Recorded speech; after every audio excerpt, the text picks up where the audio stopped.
Greetings, everybody, and welcome to Stories Olá a to Watch. todos, bem-vindos ao Stories to Watch do World Resources Institute. O WRI é uma organização de pesquisa global trabalhando para melhorar a vida das pessoas e proteger o mundo contra a mudança climática. Todos os anos, nessa época, ficamos de olho nas histórias que valem ser contadas e teremos uma apresentação e uma sessão de perguntas e respostas ao vivo logo depois. E agora eu gostaria de apresentar o presidente e CEO, Annie Descoux.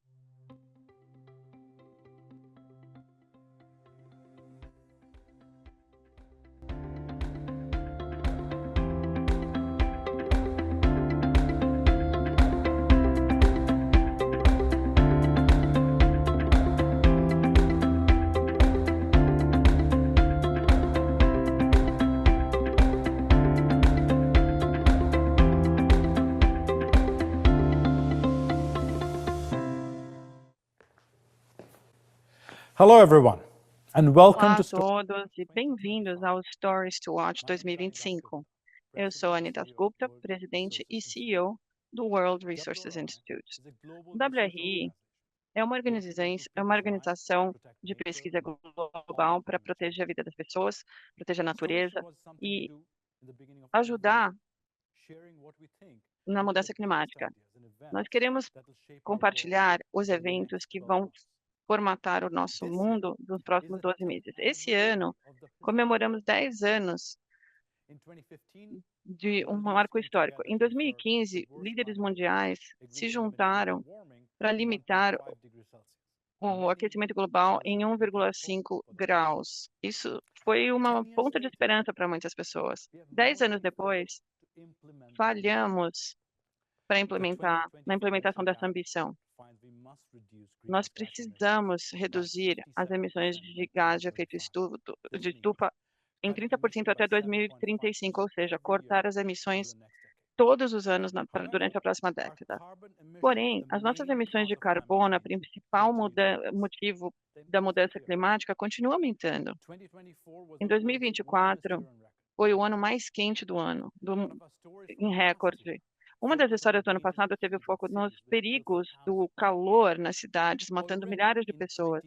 E já em 2025, a Califórnia teve um incêndio mais custoso da história. A África do Sul continua enfrentando uma das piores secas em décadas. E apesar disso tudo, acreditamos que o Acordo de Paris é ainda mais crítico do que 10 anos atrás. Os Estados Unidos saindo desse acordo não vai mudar a transição econômica, mas vai manter os Estados Unidos fora do único evento que influencia decisões climáticas. Ano passado, o foco foi nas eleições, e porque eram importantes. A política molda as relações internacionais. Vocês podem ver a nossa opinião sobre o que aconteceu no ano passado. A geopolítica impacta muito o financiamento entre os países. Uma das maiores barreiras para melhorar as emissões de carbono é financeiro.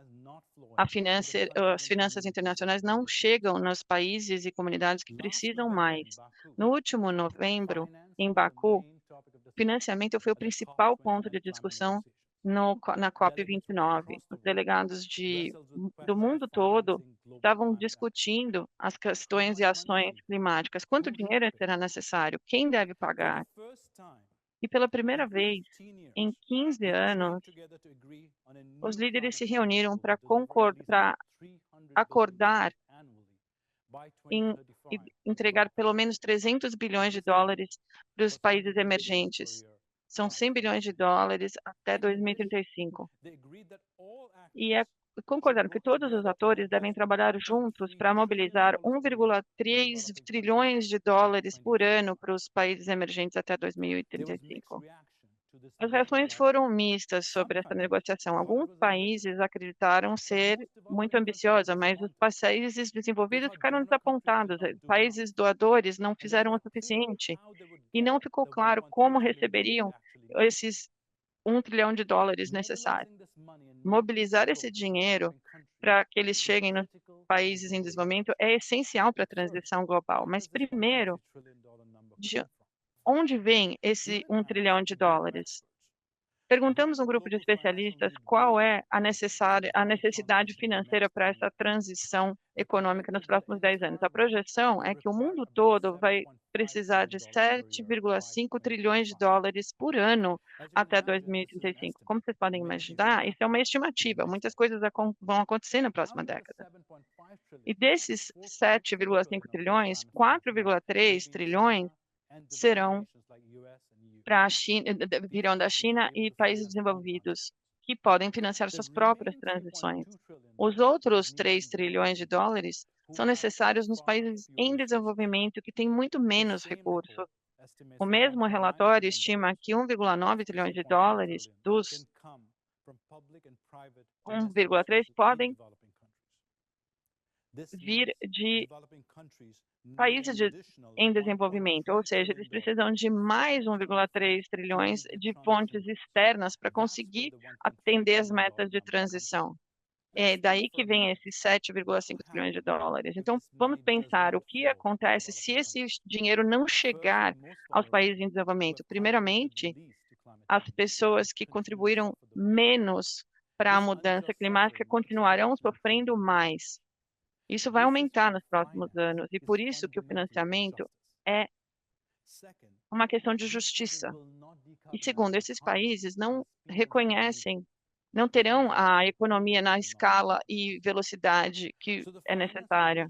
Então, o financiamento de países mais ricos para os países em desenvolvimento não é só caridade, é um investimento para um mundo mais seguro. Esse ano é um ano muito importante.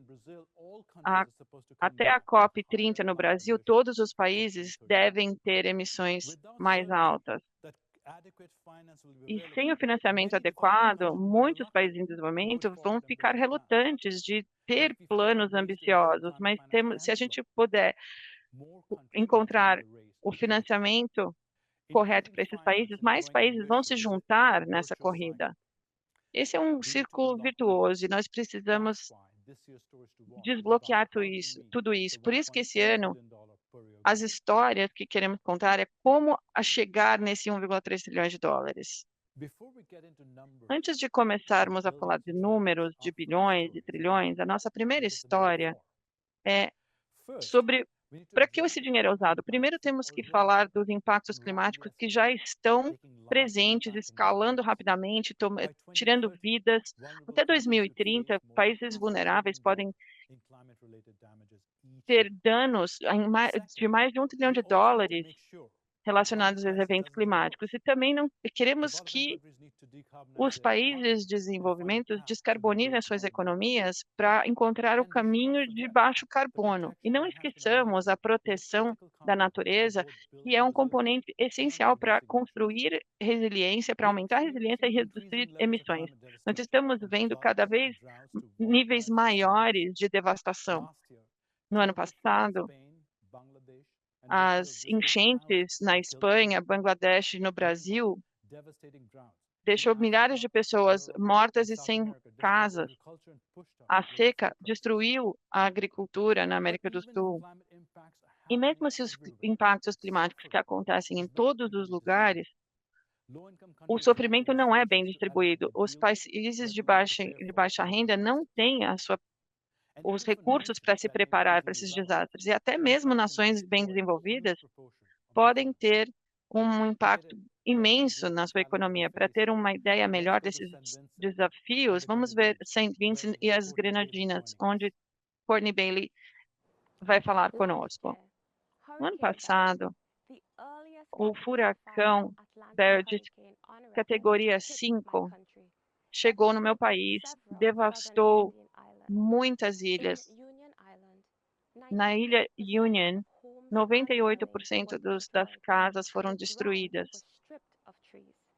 e as árvores foram arrancadas do solo. 6 meses depois, a maioria da ilha ainda não tem energia. Esse furacão quase destruiu várias lavouras, como banana, abacate e coco, levando a uma escassez de alimentos e perda de renda para muitos agricultores. O financiamento para preparar e criar resiliência e ter infraestrutura essencial para as comunidades locais e certos setores econômicos para se preparar contra esses eventos. Isso é essencial não só para o desenvolvimento sustentável, mas para a sobrevivência em lugares como Saint Vincent e Grenadines. Nós usamos empréstimos para desastres, ou seja, boa parte da nossa renda vai para pagamento dessas dívidas.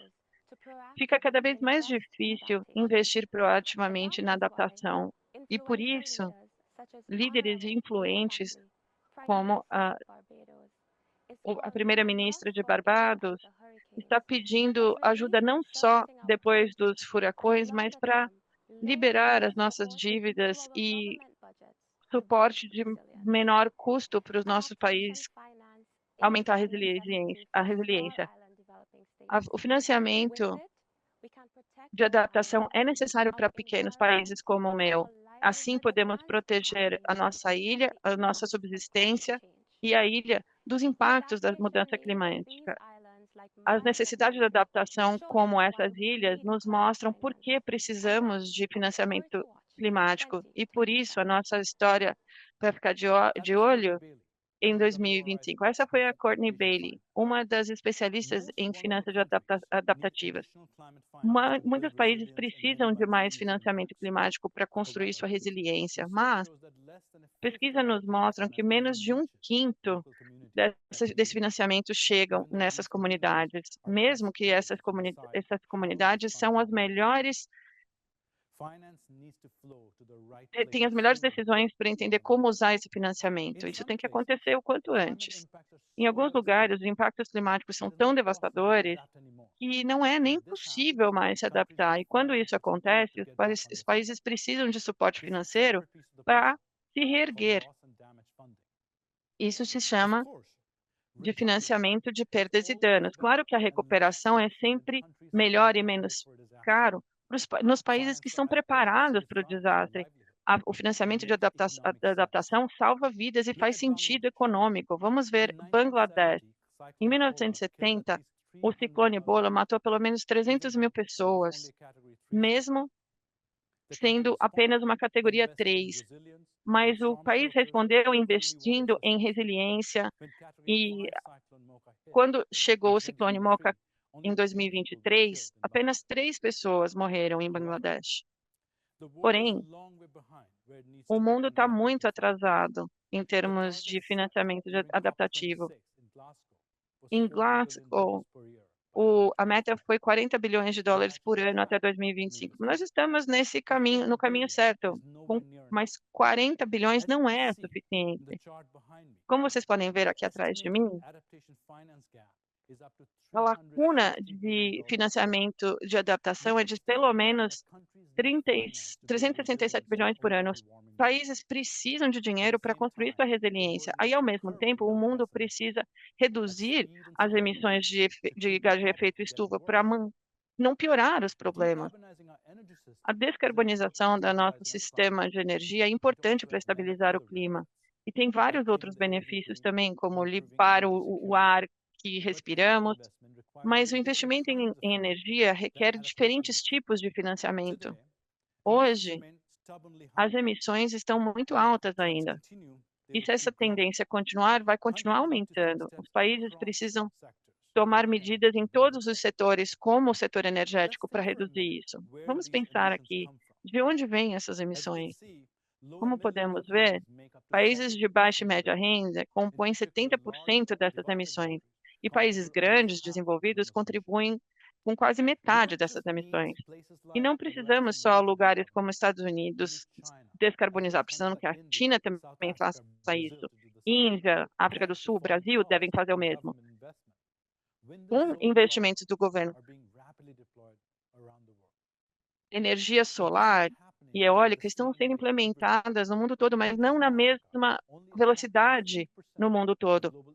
Países como a África, continentes como a África, apesar de abrigar 1/5 da população global e 16% 30% dos serviços. A África do Sul se destaca porque o país se comprometeu a descarbonizar sistemas energéticos para sustentar outras iniciativas de redução de emissões. Aqui, Katie Ross.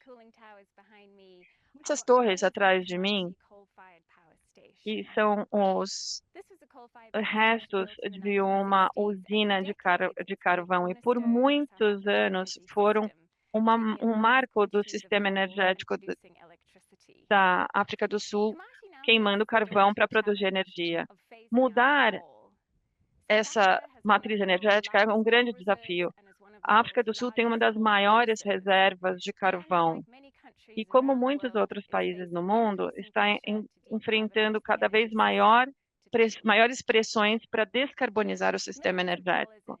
Milhões de dólares em suporte internacional foram oferecidos para ajudar essa transição de carvão para energia renovável, apoiando os trabalhadores e comunidades no entorno dessas usinas. Esse é um projeto muito bem concebido, mas impõe muitos desafios na sua implementação. Mas houve uma lacuna muito grande entre o fechamento da usina em 2022 e quando os novos projetos renováveis devem começar a funcionar em 2025. E muitos dos trabalhadores em Kamata encontraram outras oportunidades em outras usinas. E essas comunidades foram deixadas para trás. Muitos membros da comunidade não tiveram os benefícios de programas de treinamento e os projetos de diversificação econômica prometidos ainda estão nas fases piloto. Temos muitas lições aqui em Kamati. A primeira é a questão de momento. Nós temos que planejar para oportunidade de diversificação assim que a usina fechar. E o segundo é o sequenciamento. Esses projetos devem estar rodando muito antes do fechamento da usina de carvão. E o financiamento tem que ser transparente e ter um impacto para sustentar os resultados para as pessoas e para o planeta. A Kamati nos mostra a importância do financiamento climático e essa é a nossa história para 2025.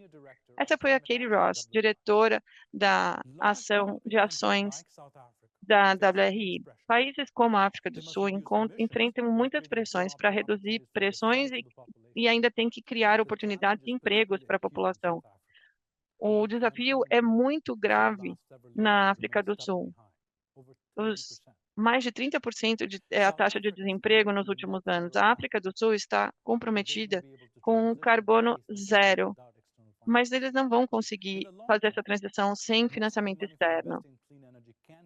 E o dinheiro também pode vir do setor privado para investir em energia limpa, mas inicialmente os investimentos públicos são necessários para criar esse mercado.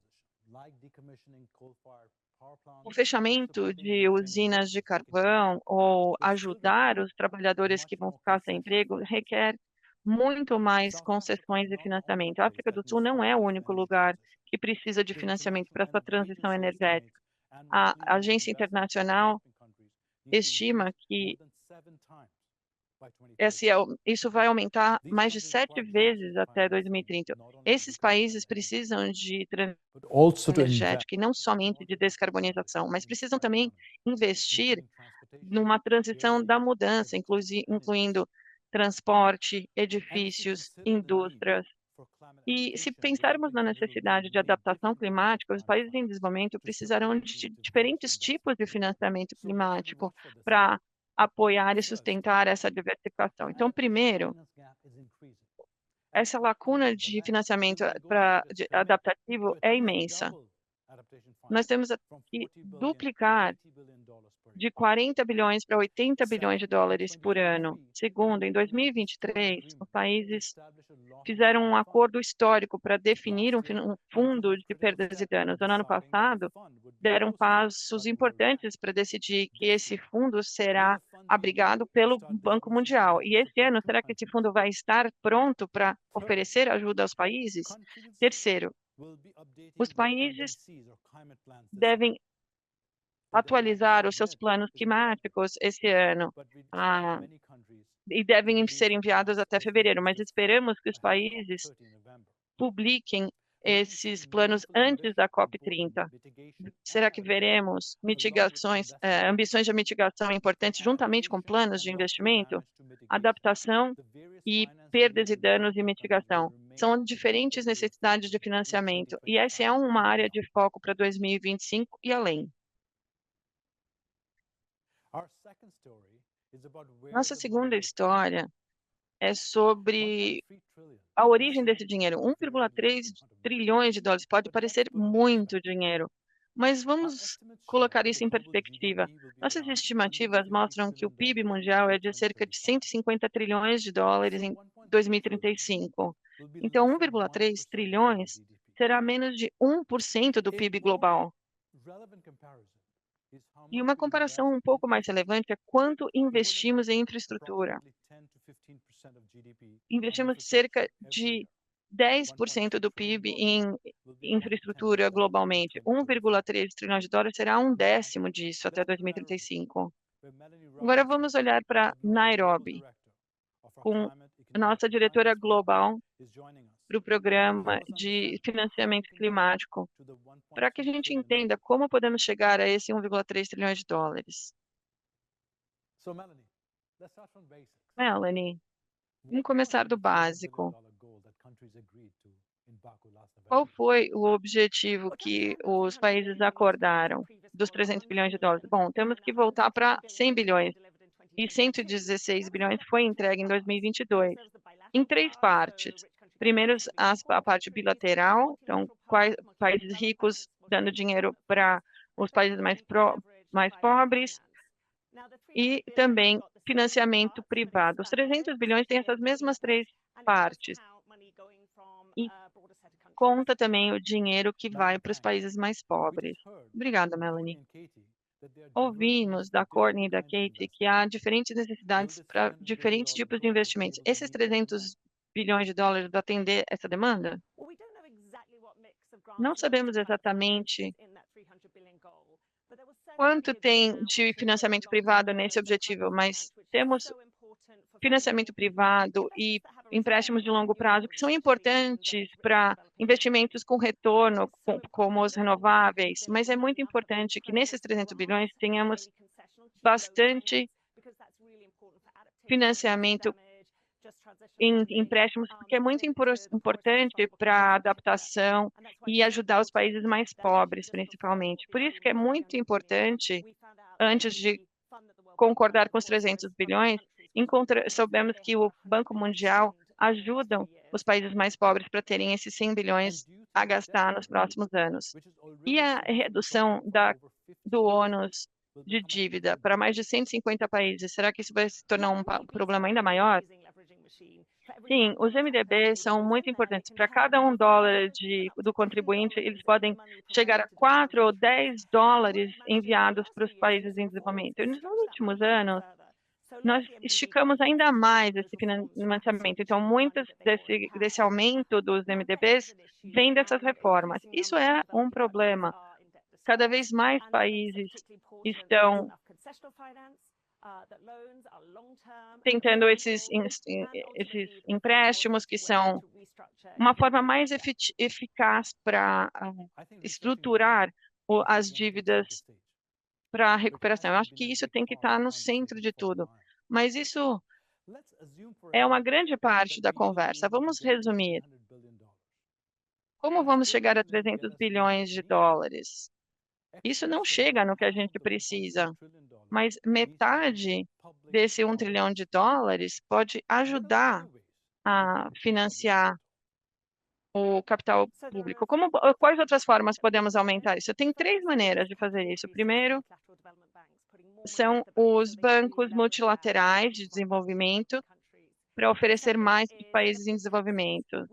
E impostos. Nós podemos taxar muitas áreas como aviação, transporte marítimo, que pode arrecadar mais de 300 milhões. E também recursos de inovação. Obrigada, Melanie, por explicar como podemos começar a chegar aos 300 bilhões. Vamos ver outra história para ficar de olho em 2025.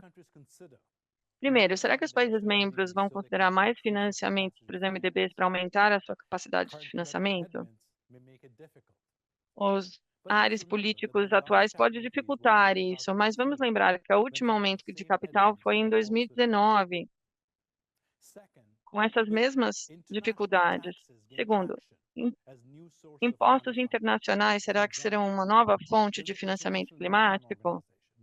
Uma organização internacional para países como Quênia, Brasil, estão buscando novas formas de aumentar o financiamento através de impostos. E veremos o resultado disso na COP30 em Belém.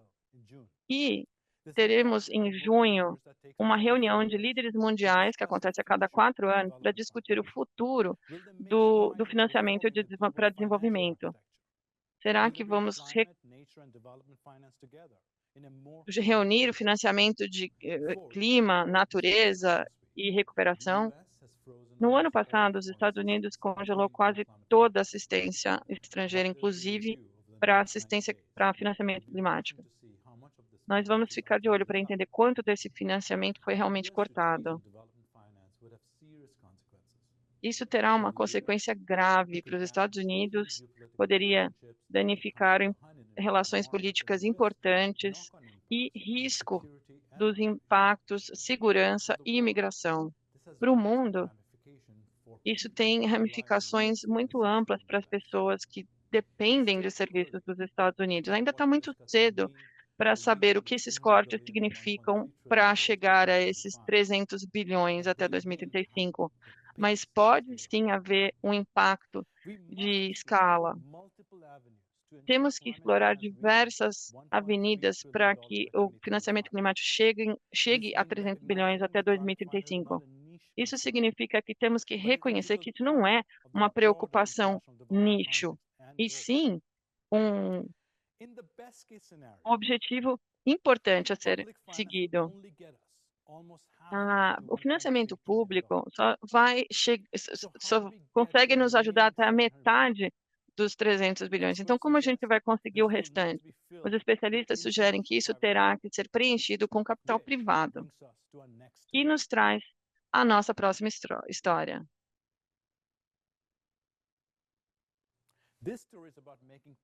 Essa história é sobre o capital privado. Atrair capital privado internacional tem sido muito difícil para os países em desenvolvimento. Os investidores acreditam que os projetos nesses países seriam investimentos de alto risco. Ainda é muito mais caro emprestar dinheiro para investir em energia limpa na maioria dos países em desenvolvimento do que na Europa ou Estados Unidos. Por exemplo, o mesmo projeto na Alemanha requer 8% em retorno. Na Zâmbia, seriam necessários 51% de retorno. O Banco Mundial e outras instituições financeiras podem absorver os riscos de alguns projetos oferecendo garantias, mas não há recurso público suficiente e por isso precisamos de capital privado até 2035. Entre os países em desenvolvimento, a Índia é um país importante, atraindo já muito capital privado para investimento em energia limpa nos últimos anos. Para entender o que acontece ali, vamos até Bangalore e falar com Pavan, da WRI, na Índia. Todo país enfrenta dificuldades para o financiamento climático. Aqui na Índia, nós sabemos que o financiamento público não é suficiente. Precisamos de 100 bilhões de dólares todos os anos e também precisamos de capital privado. E já foi feito muito trabalho para investimentos que paguem dividendos, ou seja, mais dinheiro para projetos como o aeroporto em Bangalore. O governo está definindo metas ambiciosas, envolvendo o setor privado, e para mostrar que a Índia é um mercado onde vale a pena investir. O Plano Nacional de Energia da Índia vai produzir 500 quilowatts de energia limpa até 2030. E queremos aumentar a participação de energia renovável na nossa matriz energética, mas também temos um roteiro estratégico para dar suporte à energia limpa para os nossos legisladores na Índia. Os incentivos previsíveis podem oferecer a confiança necessária. O governo também ofereceu suporte para a economia verde e subsídios para áreas existentes e novas áreas. Isso significa que vai aumentar a confiança do investidor e melhorar a possibilidade de atingir essas ambições. Isso facilita e torna mais rentável para o capital privado investir na transição da Índia. A transição para a energia limpa é uma questão de a vantagem competitiva e ter uma economia próspera para o futuro. Aqui na Índia, vemos progresso em como o país atrai mais financiamento privado para trazer esse dinheiro necessário, mas queremos mostrar o que é necessário para isso ser muito mais eficiente e essa é uma parte muito importante da nossa história. Esse é Pavan Mulukhotel, nosso diretor para hidrogênio limpo, hidrogênio e ar limpo. A Índia tem um mercado interno muito grande, mas poucas coisas que a Índia fez, que todos os países em desenvolvimento devem fazer também para atrair financiamento privado. Como o Pavan falou, a Índia começou definindo metas claras por setor, que deve estar conectado aos planos de cada país. E a Índia também emitiu políticas para incentivar o setor privado. E os bancos domésticos internacionais permitiram a entrada de mais dinheiro. E o governo da Índia aumentou muito seus investimentos de capital público no setor. Entre 2004 e 2014, o governo gastou mais de 7 milhões de dólares, mas em 2024 apenas o orçamento para esse setor subiu para 2,4 bilhões de dólares, aumentando muito a confiança dos investidores privados. E o que é importante é que vemos como boa parte de financiamento privado dos 300 bilhões podem ser mobilizados com políticas e uso de capital público. As parcerias público-privadas serão a chave para reduzir risco e atrair capital suficiente. Vimos exemplos eficazes dessa abordagem da política verde da China e a lei para a redução da inflação dos Estados Unidos. A lição para definir as ambições, sustentando isso com políticas fortes, é relevante em qualquer lugar. Por exemplo, em 2019, o Banco de Desenvolvimento da África emprestou dinheiro para o Marrocos para apoiar as políticas climáticas. Em 2021, esse financiamento ofereceu garantias a quase 50 mil em pequenas e médias empresas, sustentando 11 mil projetos liderados por mulheres, com cerca de quase 300 milhões de dólares em investimentos privados. Então, o que a gente deve observar aqui? Primeiro, fiquem atentos às plataformas de países. São iniciativas para trazer capital público e privado com investimentos prioritários. Por exemplo, a Colômbia acabou de lançar essa plataforma. Vamos ficar de olho. Sabemos para ver quantas plataformas novas são lançadas, e quanto isso permite que os países aumentem suas ações climáticas. Segundo, após a eleição americana, 6 bancos saíram da aliança Net Zero. Será que isso vai desacelerar os planos de investimento climático ou aumentar o risco na Europa, Japão e outros países que continuam aumentando os investimentos verdes. Terceiro, as agências de rating de crédito foram criticadas por superestimar o risco de investimento nos países em desenvolvimento. Os líderes, será que vão concordar que vão ir para avaliar esse risco de uma forma diferente? Ou será que em Cape Town, reunindo 500 bancos de desenvolvimento representando 33 trilhões de dólares em ativos. Na Índia, os bancos de desenvolvimento público podem ser uma peça importante para o investimento climático nos países. Será que todos os bancos vão abraçar isso como uma missão central para eles? O capital internacional, que deve preencher metade dos 300 trilhões de dólares até 2035. E para isso, os países têm que trabalhar juntos para aumentar esse fluxo.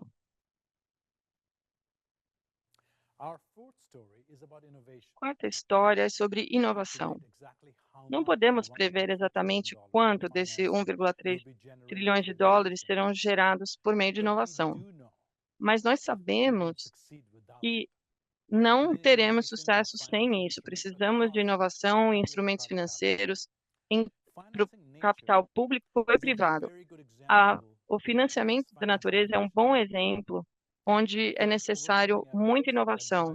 Temos muitas evidências de que a biodiversidade está muito conectada aos resultados climáticos.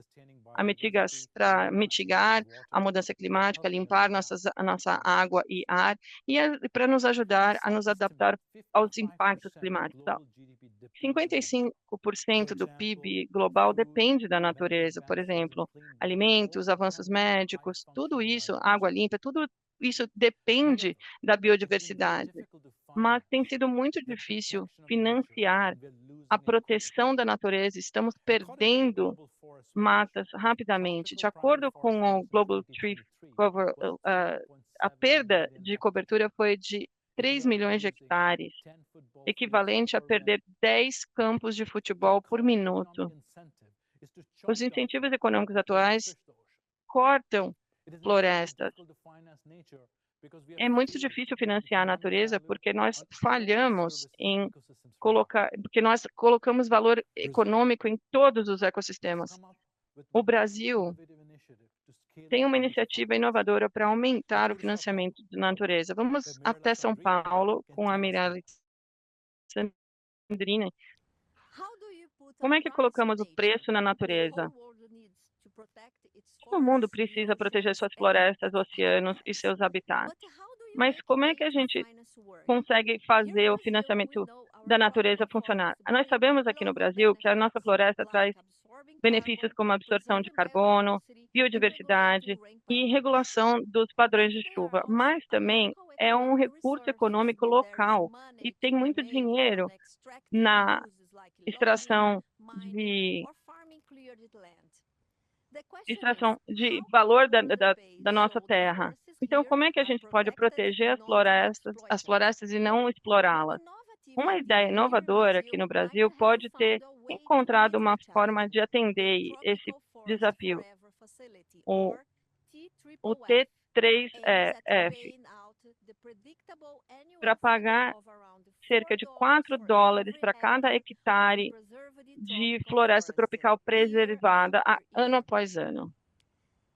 A ideia, começada pelo governo brasileiro e o Banco Mundial, é que países ricos e filantrópicos geralmente investem 25 bilhões de dólares. Isso nos traz a 100 bilhões de dólares de investimentos privados para combater a mudança climática e perda de biodiversidade. Esse dinheiro poderia oferecer o retorno para os pagamentos previsíveis para os pedaços de florestas intactos. Também haveria uma penalidade de $400 para qualquer hectare perdido, tudo verificado por satélite. O ponto importante com o T3FF é que nenhum o dinheiro dos países ricos, filantropias,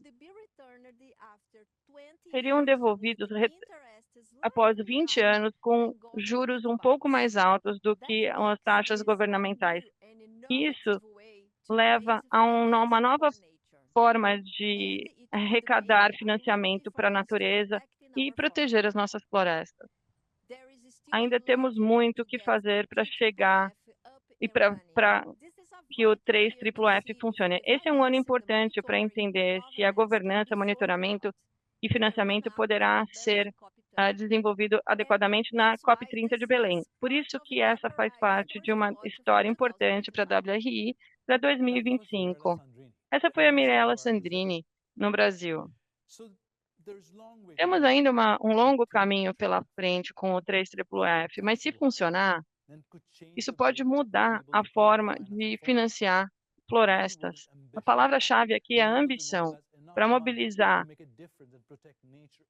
dinheiro suficiente para proteger a natureza como nós precisamos. Nós precisamos de mais inovações, melhores políticas e um mercado de alta qualidade para carbono e biodiversidade. Mas bancos mais tradicionais, financiamentos mais tradicionais também serão necessários.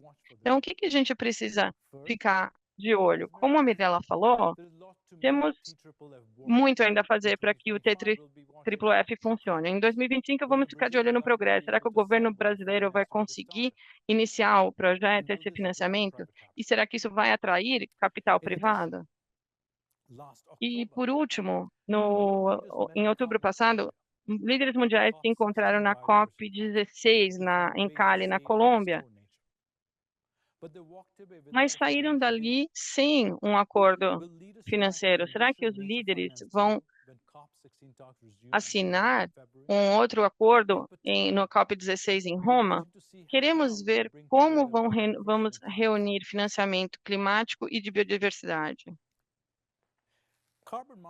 Os mercados de carbono já existem há muito tempo, mas ainda não atingiram seu total potencial. Quando o mercado de carbono estava em 2 bilhões de dólares por ano, em 2021, muitos achavam que ia chegar a 10 bilhões de dólares, mas os mercados caíram bastante. Alta integridade e mercado de carbono ainda podem ter um papel importante no financiamento da natureza. Será que novos padrões vão aumentar a confiança para investimento nos mercados de carbono? Será que a dívida para trocas de natureza vão ser uma tendência? O recentemente usou garantias para reduzir os seus pagamentos de dívida com retorno para esforços de conservação. O Equador está usando um desses para conservar no Parque Nacional de Galápagos, conservando 18 milhões de dólares ao longo dos anos. Será que vamos ver uma reestruturação de dívida para sustentar esses investimentos em larga escala? Finalmente, será que vamos encontrar as sinergias? Mais de 135 bilhões de dólares em subsídios agrícolas anualmente pressiona muito os ecossistemas. E com a COP16, vão discutir esse investimento para a biodiversidade. A Dinamarca aprovou uma nova política em 2024 para equilibrar melhor a agricultura e natureza. E o Reino Unido também deve reconfigurar os subsídios de produtores em torno de preservação de ecossistemas. Não é imperativo que financiamento e clima trabalhem juntos, mas é uma oportunidade para inovar a nossa abordagem, encontrar um novo caminho para financiar a natureza.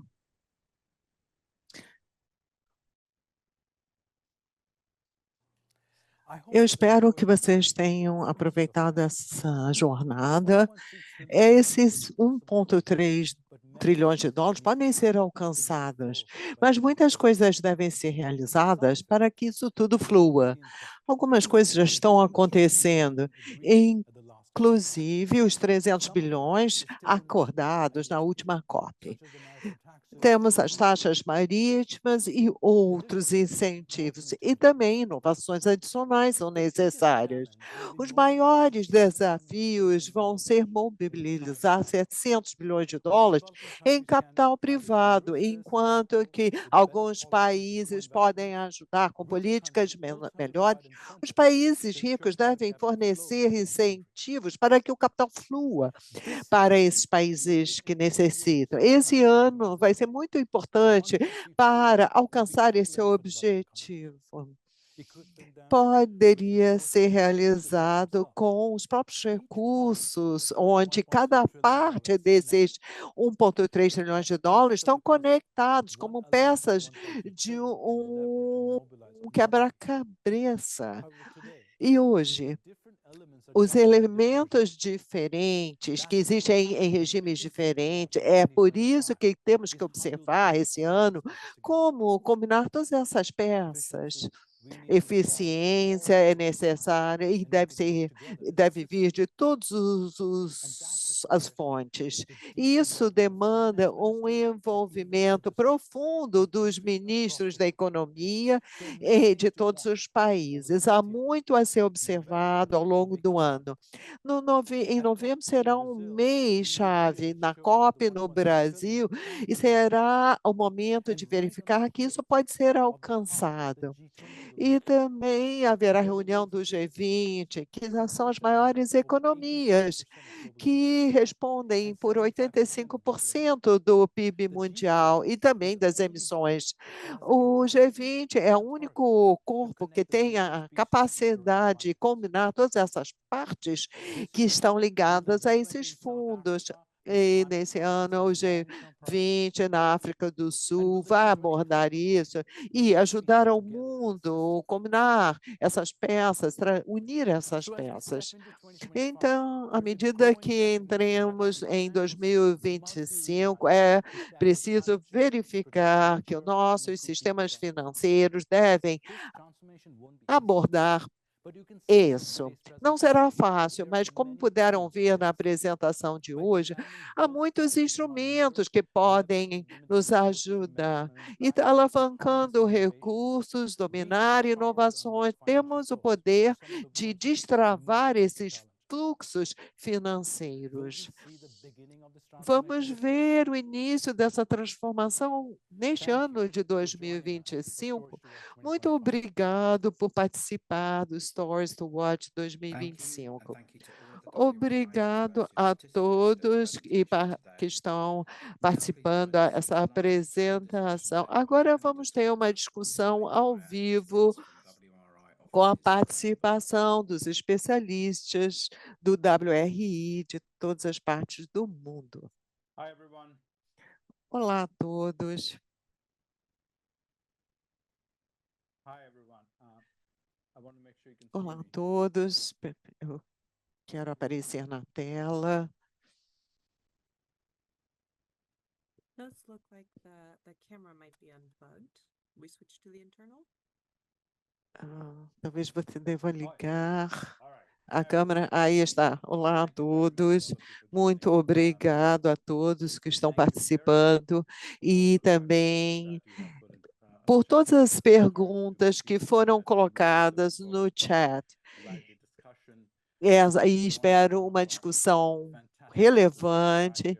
E temos especialistas da WRI, Melanie Robson, que é parte da equipe econômica. Temos Deb Way, David Wasco, também da Iniciativa Climática, Mirella Sandrini, e que é a diretora do Programa do Brasil, Rebecca Shirley, do Programa da África, Rawan da Índia, que está ligado a programas de várias abordagens.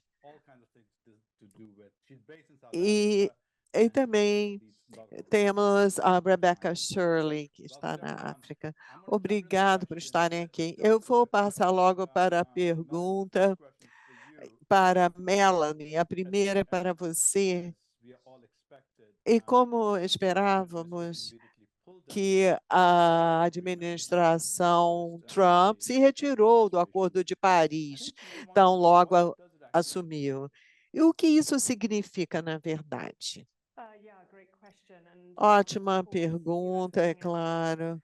Essa ação era esperada, mas foi algo muito forte que aconteceu. E eu acho que a primeira implicação é que o país que mais vai sofrer com isso é o próprio Estados Unidos, perdendo um lugar à mesa. E também vai sentir, com tudo que já está acontecendo em termos de desastres climáticos, num país como os incêndios dos Estados Unidos e nos Apalaches. E também vimos isso acontecer antes e vimos, então, que outros países e cidades também colocaram o pé no freio, mas hoje, nesse processo, estamos vendo uma ação coletiva a favor dessas ações climáticas. Então, vamos ver o que acontece na China, nos Estados Unidos, no Brasil, e o que dentro desse espaço. David, e agora a outra parte que tem relação com a pergunta.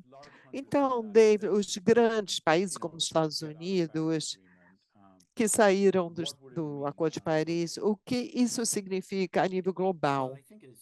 Eu acho que, como a Melanie falou, vamos ver, eu acho, na minha opinião, as economias principais ainda presentes, com uma forte participação, certamente a União Europeia, e haverá algumas mudanças políticas na União Europeia, assim como a Melanie falou sobre a China, que tem grande interesse em manter essas ações para combater as mudanças climáticas. Mas temos que Brasil e outras economias mostrando isso.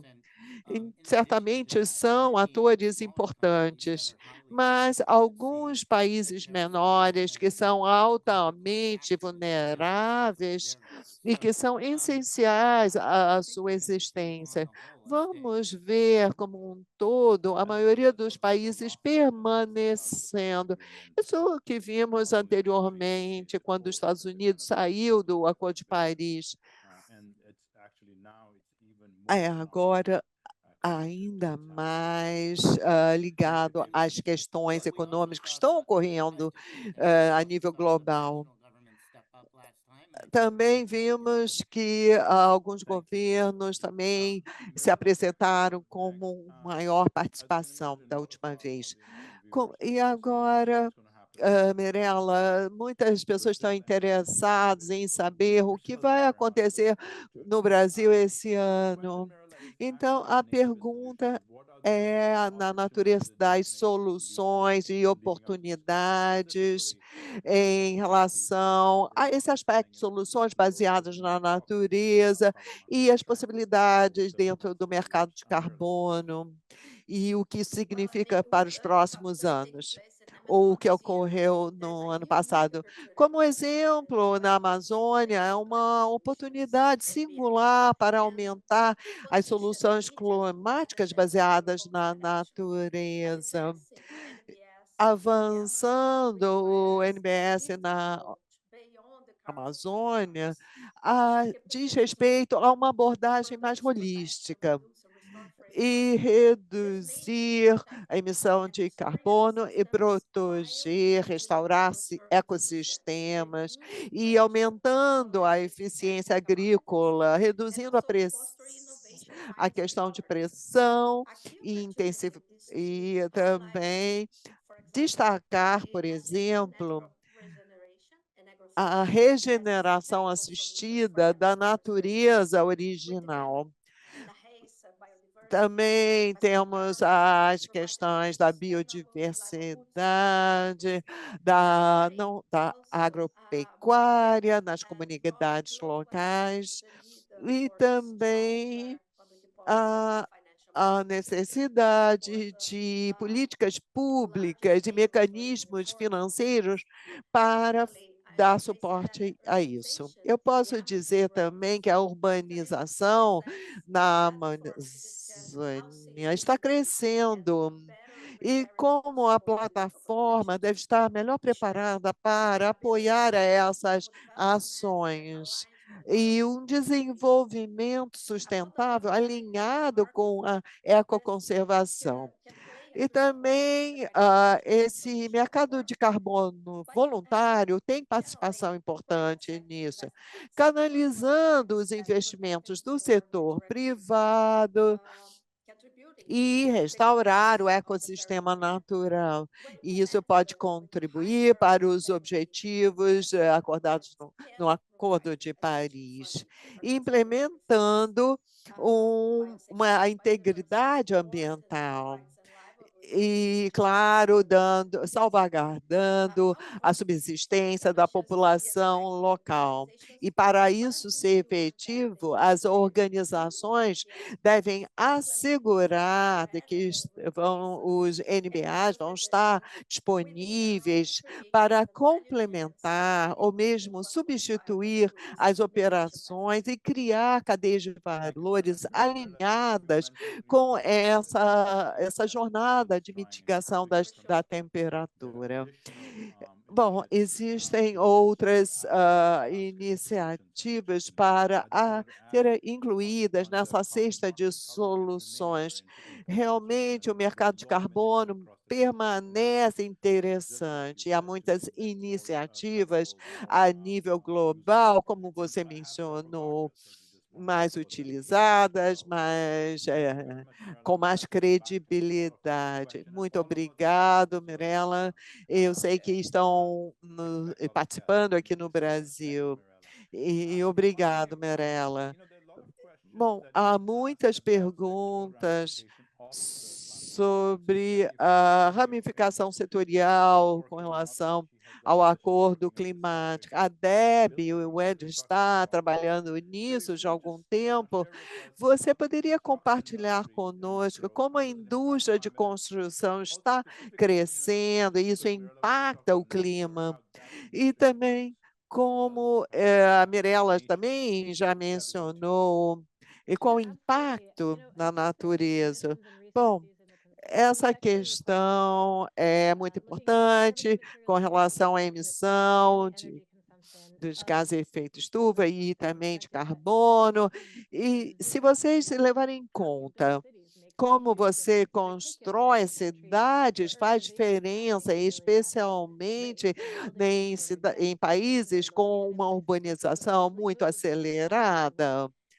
E há muitos aspectos que é a parte do trabalho, as habitações, recreação, e isso tudo traz um grande impacto com relação à questão das emissões e recursos e o impacto nos recursos naturais. Então, em termos de construção de edifícios, transparência, dados e também as políticas nacionais e modelos de construção, e há muitos aspectos que envolvem isso. E há também a declaração dos produtos que são ambientalmente corretos para que sejam empregados. E também, não só isso da construção, mas também toda a manutenção, operação. E com relação à natureza e assegurar que não estamos explorando através da construção da cidade, como você faz isso, deve ser é algo crítico, que deve estar de mãos dadas em termos de como as pessoas podem ter acesso aos espaços naturais e não a perda deles. como você está dizendo, como realmente construímos, planejamos os bairros ou a própria cidade como um todo. Obrigado, Debbie. Eu vou voltar com outras perguntas. E agora o Paulo está na Índia. Há uma pergunta muito interessante para você, falamos sobre a parte de perdas e danos em termos de adaptação e como as nações, governos e comunidades devem trabalhar em conjunto para alavancar esses fundos que são limitados. Então, atividades que estão focadas no desenvolvimento, liderado por comunidades. Então, eu te pergunto, como isso pode acontecer? Como está acontecendo? Obrigado pela pergunta. E aí eu tenho exemplos. A Índia tem uma parceria com com um projeto para uma micro-rede de energia renovável. E isso se traduz a nível estadual e que é levado a outras comunidades, que está sendo realizado para empoderar as pessoas e as suas subsistências. Eu também há exemplos de como isso, a tecnologia pode ajudar nessa transição energética. Você está falando sobre a parte de transporte e muito mais. Os provedores de logística estão pensando como utilizar essa eletrificação ou descarbonização no setor de transporte. É necessário realmente trabalhar nas condições de forma que seja bem comunicado. Isso não é feito por si só, é necessário fundos do governo, fundos públicos e também outras coisas, como a implementação de energia renovável e também grandes fazendas eólicas, e como criar trabalhos verdes, e também o monitoramento das comunidades, acompanhando o que está sendo realizado para criar parcerias que ajudem nessa transição. Eu acho que o trabalho que os colegas estão fazendo nessa parte de restauração e renovação é muito importante, por exemplo, com a relação dos tomates e outros vegetais que estão sendo plantados. Isso traz benefícios para a subsistência de certas comunidades. Isso é um exemplo pequeno, e essa é uma dimensão menor, mas é muito importante, porque é a subsistência das pessoas. E assim como as mais cidades, governos locais e estaduais podem abordar isso.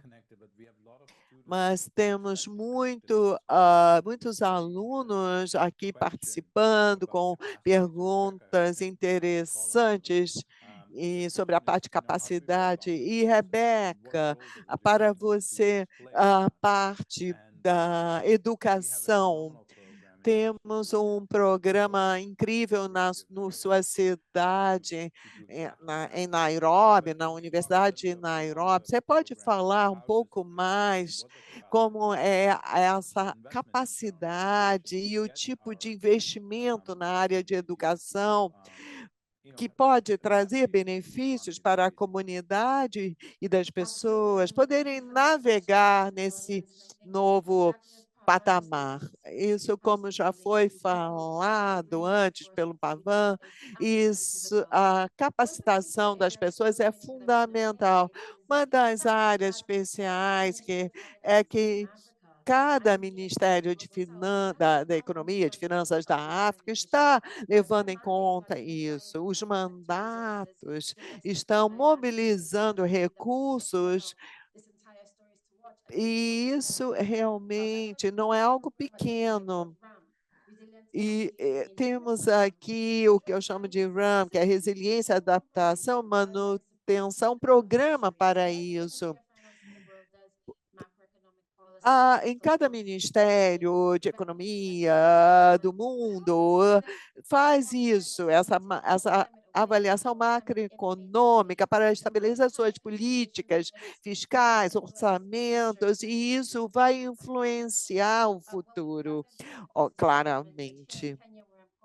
Por exemplo, na Quênia, na Ruanda, na África do Sul, Nigéria, Uganda, Tanzânia, Bangladesh, e o Caribe, engajando os governos para que treinamentos adequados sejam propiciados para que se alcance as metas.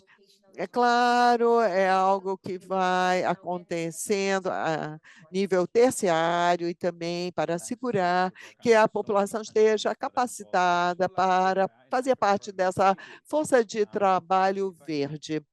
Agora, Katie, essa pergunta sobre capacitação muito importante na África do Sul. Qual é a perspectiva disso na África do Sul? É enorme. Se vocês pensarem na transição que está por acontecer, uma delas é assegurar a diversificação econômica para as novas indústrias. Como podemos estabelecer a educação nos vários níveis para assegurar que teremos as pessoas capacitadas para esses programas? É necessário o suporte financeiro. Não existirão novas oportunidades se não assegurarmos que há um aporte de capital para essa parte de capacitar as pessoas nessa fase de transição. Obrigado, Kate.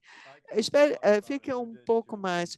Eu já falamos sobre a importância do capital público doméstico, é importante para alavancar também o capital privado e há possibilidades do capital doméstico. Talvez o exemplo da África do Sul pode ser interessante para conhecermos mais. Os aspectos financeiros internacionais são importantes, mas 90% das necessidades de investimento será feito através de aportes da própria África do Sul, porque temos projetos públicos e privados que estão sendo realizados e como utilizar o capital público como seja mais atrativo de uma forma geral.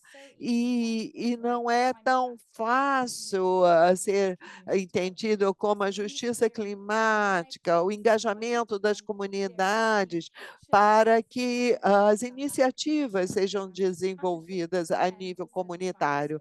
É necessário muitas parcerias para que isso seja alcançado. Muito obrigado, Katie.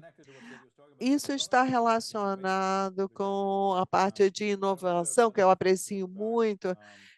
Será que a Melanie poderia falar um pouco mais sobre isso? Sobre o envolvimento e a necessidade de inovações, o que poderia mais ocorrer? Uma pergunta mais específica para a região Sul-Sul. Melanie. Bem, já existe muitos fundos nessa região sul-sul, como esse comprometimento de 100 bilhões que foi mencionado, mas há muitos estudos para verificar essa parte que a China está aportando para lidar com as ações climáticas. Então, há um aporte de 3 bilhões por ano para que seja realizado. O que será interessante é ver mais países no sul global fazendo mais ações nesse sentido, como no Brasil, ou países do Golfo, que países em desenvolvimento que são mais ricos, fazendo isso com qualidade. E com relação à parte de fundos chineses, que são grandes empréstimos, não necessariamente ligados aos negócios chineses, é preciso acompanhar, mas eu acho que vai ser muito interessante. E, na verdade, o que Keren mencionou são algumas experiências na África do Sul para a transição. O que é interessante é ver os países em desenvolvimento se unindo para aprenderem uns com os outros. E até mesmo o sul global com o norte. E eu acho que isso é muito importante, muito crítico para os próximos anos. Bom, no nosso trabalho, estamos verificando o que está acontecendo em termos de eletrificação e também na Índia, no mercado da Quênia, na China, no Brasil, termos de commodities agrícolas. Há um impulso nesse sentido, mas, na verdade, nenhum país sabe como fazer isso exatamente. Mas, Mirela, essa pergunta sobre inovação que você falou sobre os 3 Fs é incrível, realmente, mas isso depende dos países aportarem dinheiro nesse programa, certo? Quais são suas expectativas com relação a isso? Bom, esse triplo F é um trabalho em andamento, é algo que está sendo construído e é preciso que seja assegurado que vai trazer benefícios às nações das regiões trópicas e minimizando os riscos financeiros, o que não é fácil, é necessário proteções fortes, robustas, para impedir que consequências nefastas ocorram. Então, é preciso pensar em termos de previsibilidade, transparência e sustentabilidade.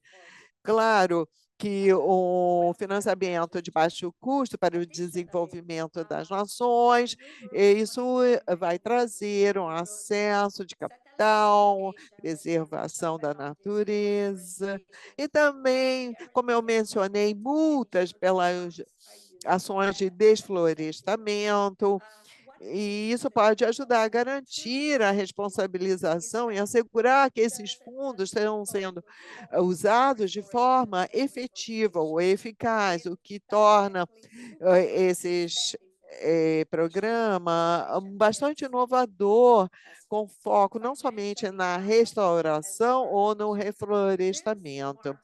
Indiretamente, suporta, dá apoio à conservação, dando incentivos aos países e gerando oportunidades econômicas e reconhecendo que manter as florestas não é só um aspecto ambiental, mas é um investimento a longo prazo com retornos atrativos.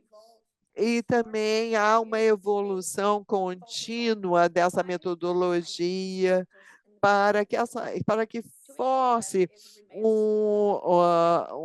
uma abordagem confiável dessa parte financeira e da estrutura de governança, assegurando que se mantenha justa e possível de ser escalada, e é uma engenharia financeira inovadora, trazendo aspectos positivos e novas respostas para o que já existe por um bom tempo. Você trouxe o aspecto da questão dos incentivos, recompensando as pessoas por manter as florestas de pé e penalizando pelo desflorestamento, trazendo uma reversão nesse processo. É claro, há a questão de criar áreas para pecuária, e essa mudança vai ser muito difícil. Houve também a destruição de 10% das florestas no ano passado, então é algo que temos que levar em conta. Mas muito obrigado, Mirella. David, você poderia trazer uma pergunta aqui mais abrangente para você com relação ao progresso no Acordo de Paris. E Pavan, mas, David, qual é a sua avaliação sobre isso?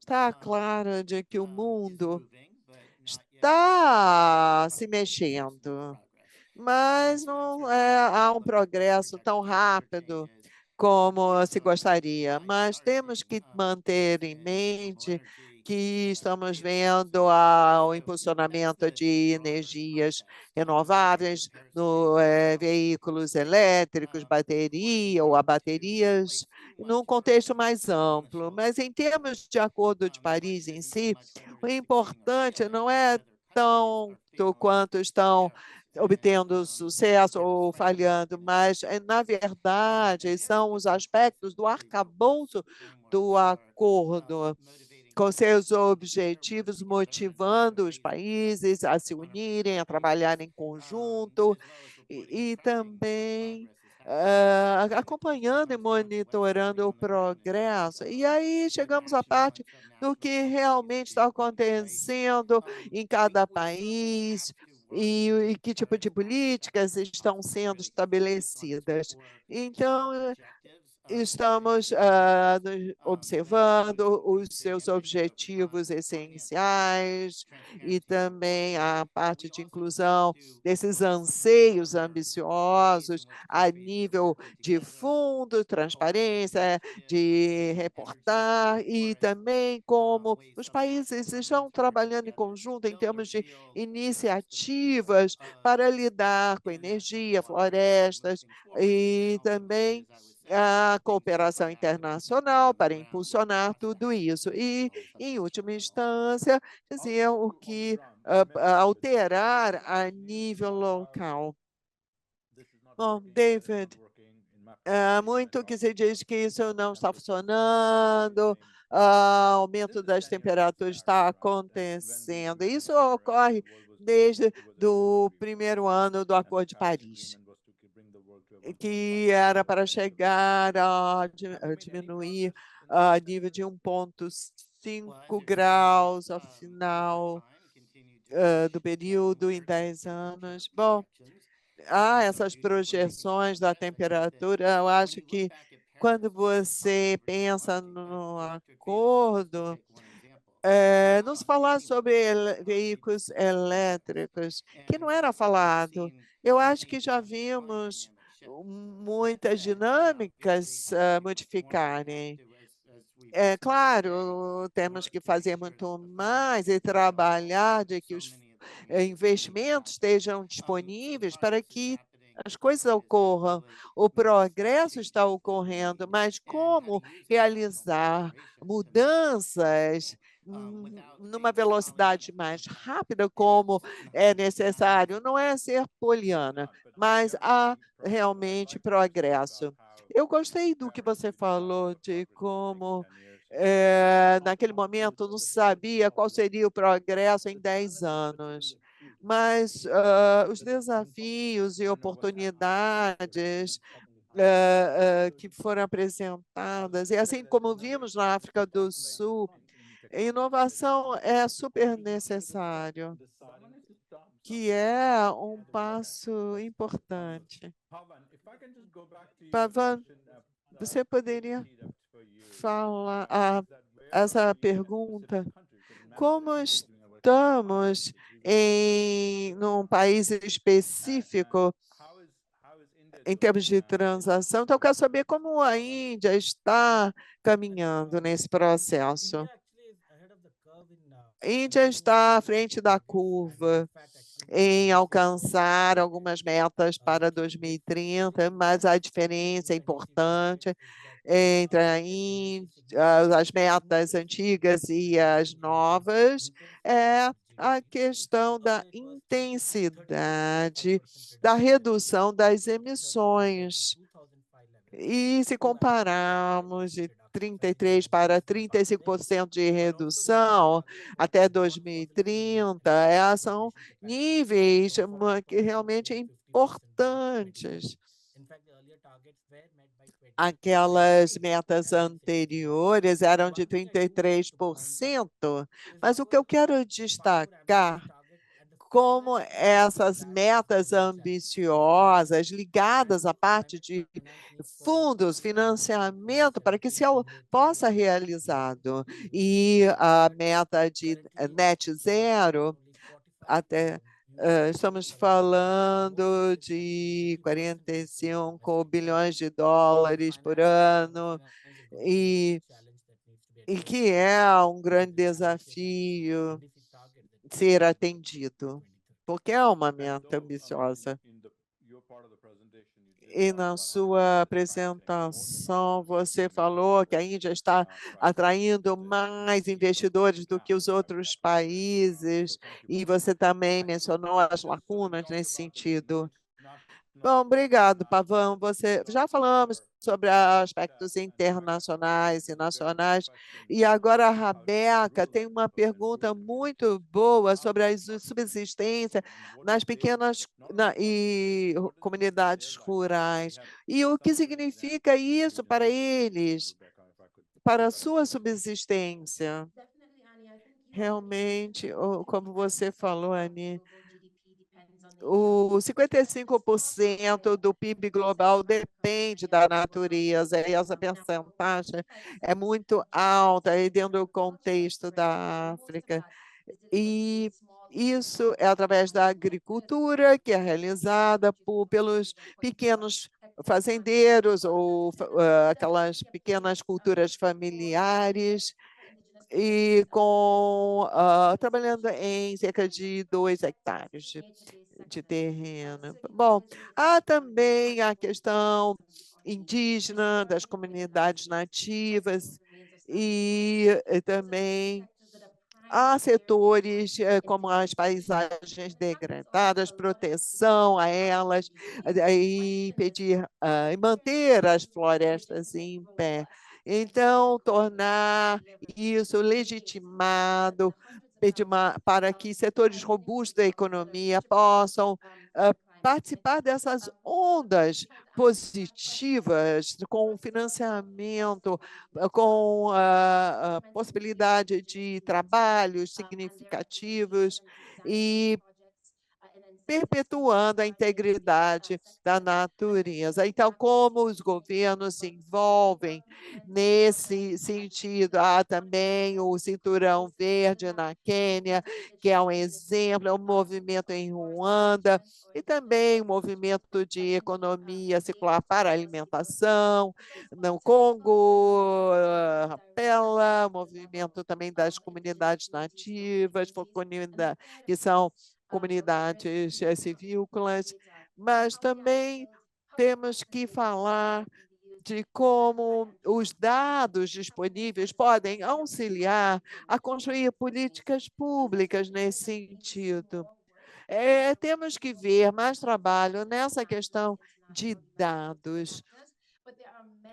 Há muitos setores, especialmente relacionados com a natureza. É por isso que queríamos compartilhar com os ouvintes aqui. Falamos muito sobre energia, sobre o clima, mas o sistema alimentar é algo super importante, e somente 1/3 das emissões está nesse setor. E o mais importante impulsionador para a destruição da natureza, mas está ligado à subsistência das pessoas. Muito obrigado por trazer esses aspectos. Então, temos 5 minutos. Se você ainda tem alguma pergunta, escreva no chat. E Melanie, voltando para você, saindo da área rural, mas para as instituições privadas internacionais, e falamos sobre essa importância do capital privado, a necessidade do aporte de 700 bilhões de dólares, e não só nesse aspecto, todos aqueles envolvidos no setor, e nos últimos anos vimos também grandes bancos se afastando dessa associação aos aspectos de net zero. O que isso significa? Isso é muito importante. Você nos lembrou como esse montante está ligado ao setor privado. E também temos que ver os fundos privados investindo nos países em desenvolvimento para investimentos verdes, porque isso é o que é necessário. Então, o que ocorre com o setor privado é muito importante. Eu quero começar com o aspecto positivo, porque estamos vendo que essas instituições financeiras, na última década, estão percebendo haver interesses comerciais na economia verde. Por isso que temos visto muitos fundos aderindo a essa iniciativa verde, e que faz sentido, assim como os fundos de pensão que já estão se mobilizando. E isso pode ser reforçado pelos regulamentos e informação do que é necessário para que atraia mais aporte. E algumas instituições financeiras que se retiraram, mas, claro, há o contexto do ESG. Eu acho que não devemos estar distraídos pelas manchetes que estão aparecendo agora, mas o que temos visto é mais instituições privadas participando e com comprometimentos voluntários em termos de estratégias sustentáveis, e para que hajam mais investimentos verdes. E vimos exemplos de subsídios e que a maioria dos subsídios globais estão indo para os combustíveis fósseis, e práticas agrícolas danosas, mas isso está se alterando. Há uma transição das empresas investindo numa agricultura ou no aspecto verde, e especialmente como vemos na União Europeia, que impulsiona esse setor. Então, é preciso estar verificando e toda a postura que está sendo incorporada. Estamos quase sem tempo, mas eu ainda tenho uma pergunta e peço que você responda rapidamente, Deb. E também pedir a todos vocês que estão especialistas, respondam online as perguntas que surgiram. Agora, Deb, aqui eu sou residente dos Estados Unidos, meu estado não tem um planejamento climático. O que eu posso fazer, hein, Deb? É uma ótima pergunta muito importante.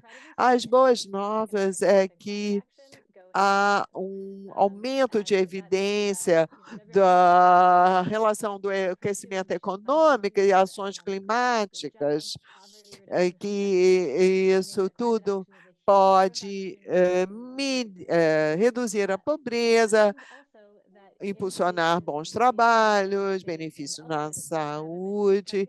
É claro que há oportunidades presentes, mas claro que a meta é quando as ações climáticas podem estar estabelecidas de tal forma que